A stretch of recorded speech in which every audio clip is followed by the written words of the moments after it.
Bueno, bienvenidos a todos. Lamento que les tocó escucharme a mí. Bueno, tengo cosas anotadas porque no quiero olvidarme de nada. Preparé una reflexión para hoy. No, está bien. Siempre buscando realmente lo que Dios quiere compartir con nosotros. Ayer jueves estuvimos, en estos días estamos recordando justamente la vida de Jesús. Ayer recordábamos el lavado de pies, la última cena con sus discípulos, pero hoy recordamos la crucifixión y la muerte de Jesús. Yo los invito a buscar, no sé si tienen Biblias o en el celu, Lucas capítulo 23, versículos del 26 al 49.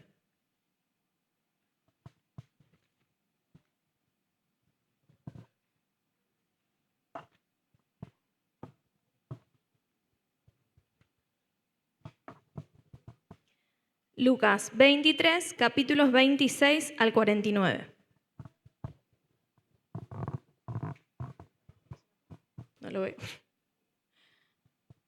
Bueno, y justamente tiene por título Crucifixión y muerte de Jesús. Y lo voy a estar leyendo yo, pero ustedes pueden estar siguiéndolo con la vista. Dice, y llevándole, tomaron a cierto Simón de Cirene, que venía del campo, y le pusieron encima la cruz para que la llevase tras Jesús. Y le seguía gran multitud del pueblo, y de mujeres que lloraban y hacían lamentación por él. Pero Jesús, vuelto hacia ellas, les dijo, hijas de Jerusalén, no lloréis por mí, sino llorad por vosotras mismas y por vuestros hijos. Porque he aquí vendrán días en que dirán, bienaventuradas las estériles y los vientres que no concibieron y los pechos que no criaron. Entonces comenzarán a decir los montes, caed sobre nosotros, y a los collados, cubridnos. Porque si en el árbol verde hacen estas cosas, en el seco, ¿qué no se hará? Llevaban también con él a otros dos, que eran malhechores, para ser muertos. Y cuando llegaron al lugar llamado de la Calavera, le crucificaron allí, y a los malhechores, uno a la derecha y otro a la izquierda. Y Jesús decía, Padre, perdónalos, porque no saben lo que hacen. Y repartieron entre sí sus vestidos, echando suertes. Y el pueblo estaba mirando, y aún los gobernantes se burlaban de él, diciendo, a otros salvó, sálvese a sí mismo, si este es el Cristo, el escogido de Dios. Los soldados también le escarnecían, acercándose y presentándole vinagre, y diciendo, si tú eres el rey de los judíos, sálvate a ti mismo. Había también sobre él un título escrito con letras griegas, latinas y hebreas, este es el rey de los judíos. Y uno de los malhechores que estaban colgados le injuriaba diciendo, si tú eres el Cristo, sálvate a ti mismo y a nosotros. Respondiendo el otro le reprendió, diciendo, ¿ni aún temes tú a Dios estando en la misma condenación? Nosotros, a la verdad, justamente padecemos, porque recibimos lo que merecieron nuestros hechos, mas éste ningún mal hizo. Y dijo a Jesús, acuérdate de mí cuando vengas en tu reino. Entonces Jesús le dijo, de cierto te digo que hoy estarás conmigo en el paraíso. Cuando era como la hora sexta, hubo tinieblas sobre toda la tierra hasta la hora novena, y el sol se oscureció, y el velo del templo se rasgó por la mitad. Entonces Jesús, clamando a gran voz, dijo, Padre, en tus manos encomiendo mi espíritu. Y habiendo dicho esto, expiró. Cuando el centurión vio lo que había acontecido, dio gloria a Dios, diciendo, verdaderamente este hombre era justo. Y toda la multitud de los que estaban presentes en este espectáculo, viendo lo que había acontecido, se volvían golpeándose el pecho. Pero todos sus conocidos y las mujeres que le habían seguido desde Galilea estaban lejos mirando estas cosas. Dejo esto un segundo ahí. Bueno, de acá yo quería preguntarles, ¿qué imagen les viene cuando piensan en este viernes? El viernes que recordamos crucifixión y muerte de Jesús. ¿Qué imagen o en qué piensan? ¿En qué palabra piensan? Nada. Dolor, regalo, entrega, sacrificio, cruz, tristes. Hasta ahora no están diciendo la que yo quiero. Sigan tirando. Amor, esperanza, violencia. No, pero bueno, yo les voy a decir. No. Pasión, sí, también pasión, pero bueno, no era esa. Pero bueno, a mí se me venía una imagen cuando pensaba en crucifixión y muerte, porque pensaba en la muerte. Cuando pasa que, no sé, alguien muere, silencio. Es decir, esta palabra de silencio, sí, se murió alguien, silencio total. Pero después, bueno, preparando el mensaje para hoy, estuve leyendo bastante y me crucé con una frase que me gustó mucho. Pensando en un viernes como hoy, pensando en esto de la crucifixión y muerte de Jesús, silencio, pero no cualquier silencio. El silencio que habla, porque este silencio habla de toda una vida de Jesús entregada a Dios y entregada por nosotros. Y justamente pensando en esto, digo, bueno, no queda todo acá. Pensemos en la vida de Jesús antes de llegar a esta crucifixión y de morir en la cruz por nosotros, para darnos vida. ¿Cómo fue Jesús antes de esto? ¿Él estuvo en silencio? No. Él justamente se la pasó haciendo ruido. Generaba controversia donde fuera. Iba en contra de lo que veía injusto. Se metía en el medio, digamos, de la multitud. No se quedaba callado. Él hablaba y donde fuera es como que transformaba las vidas de las personas que estuvieran cerca de él. Y no solamente de eso, sino de las ciudades y pueblos. Es decir, que marcaba un antes y después de cuando él llegaba y hablaba, o también sanaba enfermos. Eso es, bueno, los milagros que hizo un montón. Pero bueno, incluso en esa crucifixión y muerte también generó más ruido. Porque, ¿qué menciona acá estos versículos? En algunos menciona acá en Lucas y en otros en Mateo. Dice que hubo tinieblas cuando pasó esto, antes de que muriera. El sol se oscureció. Y dice que dio una gran voz Jesús, que dijo, consumado es, ¿sí? Y dice que cuando sucedió esto, cuando él muere, el velo del templo se rasgó. ¿A qué nos referimos con esto del velo del templo? ¿Sí? En ese entonces había un sacerdote que una vez al año tenía que salir a pedir perdón por el pueblo, todos los pecados de todos. ¿Sí? Es como que él era el elegido para ir a representar a todos y a pedir perdón. Y era el único que podía entrar al lugar santo, al lugar santísimo. Y entonces había un templo y había un velo. Pero acá dice que cuando muere Jesús, se rompe el velo ese del templo. Es decir, ya no hay más separación, ya no hay más intermediarios. Y dice que no solamente eso, en algunos lados menciona de que la tierra tembló, hubo un terremoto. Es decir, fíjense en que esto no es silencio, el silencio que conocemos. En este mismo silencio Dios habló y hubo ruido y hubo un gran acontecimiento que marcó la historia. Y en algunos lados menciona que las rocas hasta se partieron, ¿sí? Y buscando lo de la palabra, esto de ruido, digo, bueno, ¿qué es ruido? Es un sonido que por lo general es desagradable, nos molesta, nos desacomoda, nos saca de un estado tranquilo en el que estamos. A veces es un estruendo. Dice en algunas definiciones, decía repercusión pública de algún hecho. Y miren qué gran hecho fue este. Realmente fue un ruido que hubo en la sociedad, en el mundo. Y acá dice sonido no deseado. A veces no nos gustan que nos digan las cosas, cómo tienen que ser. Pero Jesús se ofreció todo su cuerpo, toda su vida entera por nosotros. Y hoy la pregunta es a cada uno, ¿estamos dispuestos a hacer ruido por Jesús? ¿Estamos dispuestos a mostrarles a los demás, a mostrarles al mundo, a mostrarles en casa? Porque no es solamente fuera, digamos, de casa, es adentro de casa también, adentro de la iglesia y fuera de la iglesia, en la escuela, en el trabajo, en el estudio, donde sea. ¿Estamos dispuestos a entregarnos como lo hizo Jesús? Jesús ya lo dio todo. Gracias a Él hoy podemos ser salvos, tener vida eterna. Pero está en nosotros realmente dar testimonio de Él, testimonio de lo que hizo Dios a través de Él. Y en Lucas 19:40 menciona que si nosotros nos vamos a quedar callados, ¿quién va a hablar?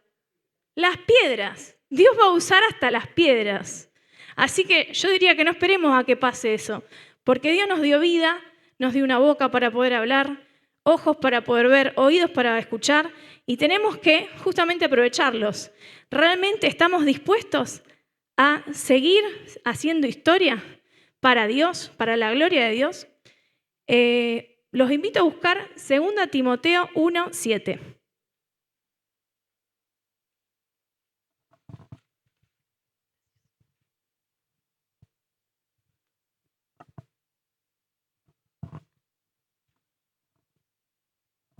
Segunda Timoteo 1:7. Porque la pregunta es, ¿y cómo lo hacemos? ¿Cómo hacemos esto? De salir al mundo a seguir el ejemplo de Jesús, a generar ruido, a no callarnos cuando vemos injusticias, a realmente ser reflejo de su amor, a no callarnos. Dice 2 Timoteo 1:7, porque no nos ha dado Dios espíritu de cobardía, sino de poder, de amor y de dominio propio. Ahí tenemos las herramientas que Dios nos da. Y no solamente eso, los invito a buscar Romanos 5, versículo 5.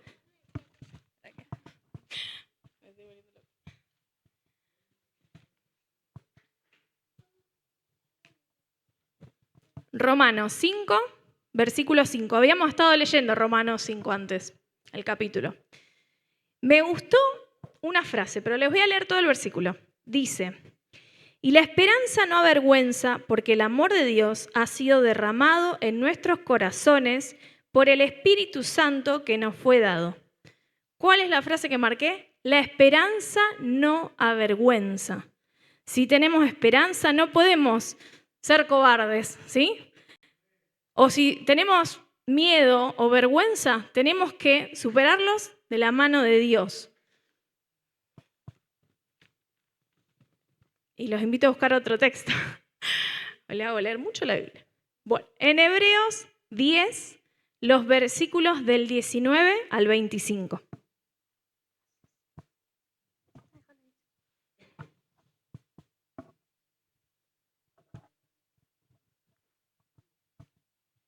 Hebreos 10,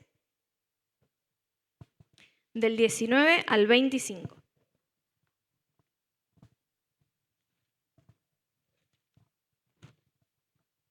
Y dice así, así que hermanos, teniendo libertad para entrar en el lugar santísimo por la sangre de Jesucristo, es justo lo que había mencionado antes, por el camino nuevo y vivo que Él nos abrió a través del velo, esto es, de su carne, del sacrificio que hizo a través de la cruz, y teniendo un gran sacerdote sobre la casa de Dios, acerquémonos con corazón sincero, en plena certidumbre de fe, purificados los corazones de mala conciencia y lavados los cuerpos con agua pura. Mantengamos firme, sin fluctuar, la profesión de nuestra esperanza, porque fiel es el que prometió. Y considerémonos unos a otros para estimularnos al amor y a las buenas obras, no dejando de congregarnos, como algunos tienen por costumbre, sino exhortándonos y tanto más cuanto veis que aquel día se acerca. Y teniendo en cuenta esto, me llevó a pensar en lo que hicimos ayer, en el lavado de pies, en cómo hablamos de que no somos individuos separados, ¿sí? Entre sí, somos una comunidad. La iglesia somos todos nosotros, no el edificio, ¿sí? Y cuando uno peca o uno se aleja o le pasa algo a uno, le afecta a todos. Entonces justamente tenemos que lavarnos entre nosotros. No es que vamos a lavarnos físicamente siempre con agua, pero siempre preocupándonos los unos por los otros, porque juntos, ¿sí? Y con Dios podemos estar firmes y podemos seguir en esta carrera que es lenta, porque dice caminar o correr con paciencia, ¿sí? La carrera que tenemos por delante. Es decir, correr con paciencia es medio raro. Me digo, ¿cómo corro con paciencia? Sí, es correr, pero no es ser más rápido que el otro, ¿sí? Es ir juntos, a la par con los demás. Y en definitiva, quería así como los 2 puntos para que reflexionemos y juntos podamos pensar en esto. 1, ¿qué estamos esperando para ir y seguir el ejemplo de Jesús, de hacer ruido, de no quedarnos callados, de compartir de la palabra de Dios? Hay muchos que se están perdiendo, hay muchos que se pierden esta salvación de lo que estamos viviendo nosotros. Entonces, no seamos egoístas, que podamos seguir el ejemplo que hizo Jesús, que lo hizo hasta la muerte. Y después de la muerte, inclusive, si ustedes siguen leyendo la Biblia, después de que Él vuelve a vivir, resucita al tercer día, y Él sigue generando ruido. Es decir, Él sigue demostrando de ese amor que tiene del Padre con los demás.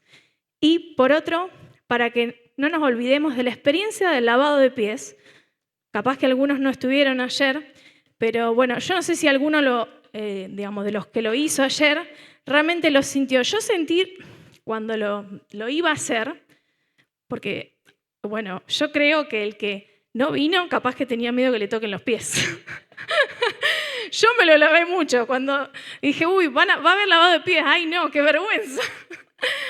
Y bueno, me los lavé y dije, bueno, que sea lo que Dios quiera, dije.